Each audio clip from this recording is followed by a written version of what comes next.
Hello and welcome to the Purpose Pursuit podcast with me, Hannah Miller. And I am minus my lovely co-host today. If you've been listening lately, you'll know that Laura and I are doing a lot more of the podcast together. We think it gives a better reflection of who we are, who I am, and the work we're trying to do. But this is just a short Christmas Eve reflective episode. Not going to be very long, maybe 10 minutes, just a chance for you to stop and reflect and think a little bit about the year that you have just had. If your Christmas Eve is anything like my Christmas Eve, it's manic. I want it to be magical and I want it to be everything that Christmas Eve is, but I've also still got a really long to-do list to work through. I'm doing vegetables for the next day. I wrap presents often on Christmas Eve, although last year was the first year, I think, where I came in whole day early, and I was so proud of myself. It's a busy time, and if you're also anything like me, you're going to be beginning to think about the year ahead of you. In a couple of days' time, we move into that no man's land of between Christmas Eve, Christmas Day, and New Year's Eve and New Year's Day. And we start to think about the next year, the next season of our life. But a lot of the work that I've been doing with people, and a big part of my book, The Purpose Pursuit, is to encourage people to stop and think about the time they've just had, the season that they're just in, rather than moving straight ahead into new plans, new resolutions, new goals. And so this short episode is going to give you a chance to retrace your steps a little bit, to stop and think back over the year, and to take some time to think about where you are and to be honest about where you are before you start to set any kind of direction into the new year. Next week's episode will be much more of a looking forward. The questions I ask next week will begin to get you thinking about the direction of travel you want to take. So this is a bit of a two-parter. We're looking back in order to walk forward, and this is looking back over 2025. And as you listen to this episode, you might want to make some notes, or you might be listening to it on the go while you're peeling your veg or whatever it is you're doing, and you may want to come back to some notes a bit later on. In the accompanying blog, we'll make sure that these questions are there for you to return to and have a look at if you want to at another time. So we're going to just slowly reflect on these questions, and I'm going to build in a few pauses as we go through and give you an opportunity to reflect as you go. One of the things I've talked about quite a bit this year is understanding the season you are in. In fact, a lot of the early readers of the book really loved the section on seasons of life. And I talk about spring, summer, autumn, and winter, and recognizing what season we are in. So let's start there. If 2025 was characterized by just one of the seasons, which season would it be for you?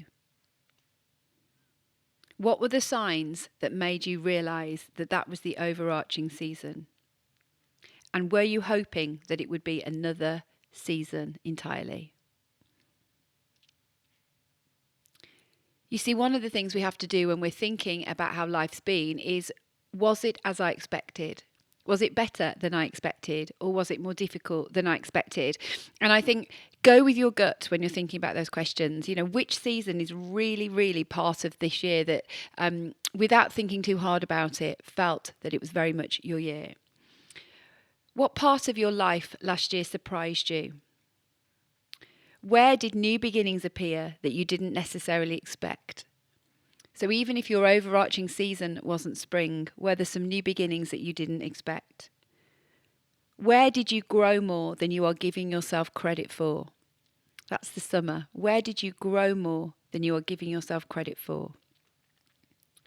Where did you begin to step back, release something, or begin to sense a shift? That's autumn. And finally, where did you experience a winter, a letting go, an ending, or a quieting? So even though you may feel like 2025 has a season about it, which was the overarching feeling, there will be new beginnings that you didn't expect. There will be areas you've grown in that you maybe haven't given yourself credit for.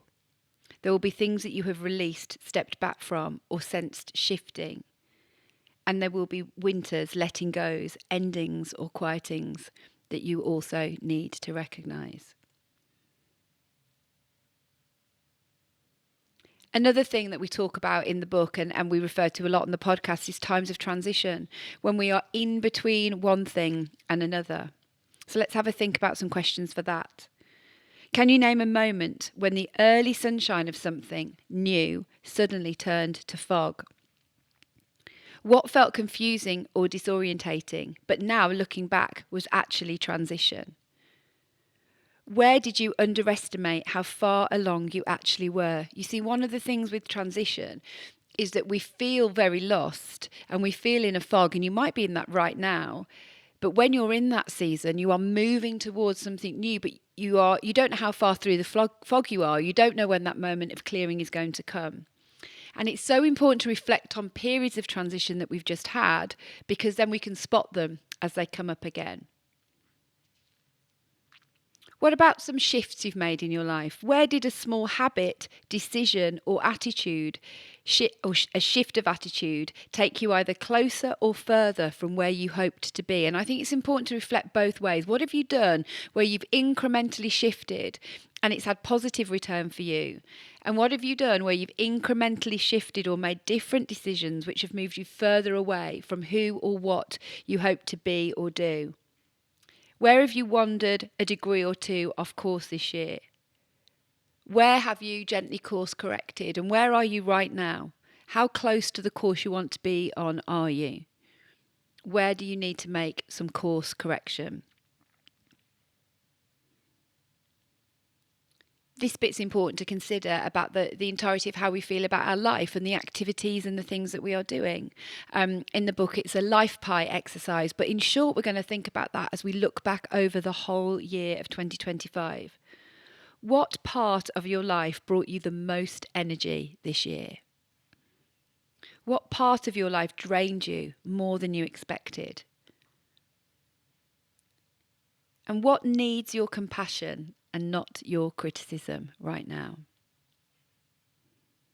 You know, as I'm listening to these questions myself, and I intend to do this work myself and look at this, and as I'm even just reading these questions out, some quite sad things are coming to mind, as well as some things to celebrate. And every kind of season is valid. Every sort of emotion is valid. When you are in a season, you might feel like everyone else is in a different kind of season and everyone else is having the great times and you're just experiencing the challenges.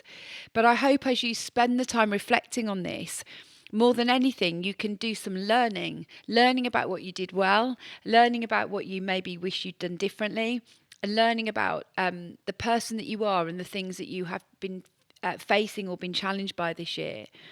As I think about the seasons of my life this year, as I think about the things I did that were positive and helpful, the course corrections I made that were really good, or the ways I definitely feel off course at the moment, I can begin to think about the year ahead with some data, with some knowledge of myself, and also give myself credit where it's due.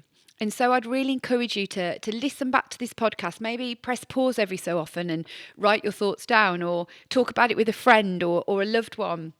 And go through this reflective process with somebody else if you're able, because it will really set you up to make much better decisions around the goals, direction, or the course you're charting for 2026. So yeah, be kind to yourself, but do the reflective work and own the stuff you need to own, celebrate what you can celebrate, and get yourself ready for a really positive momentum into 2026.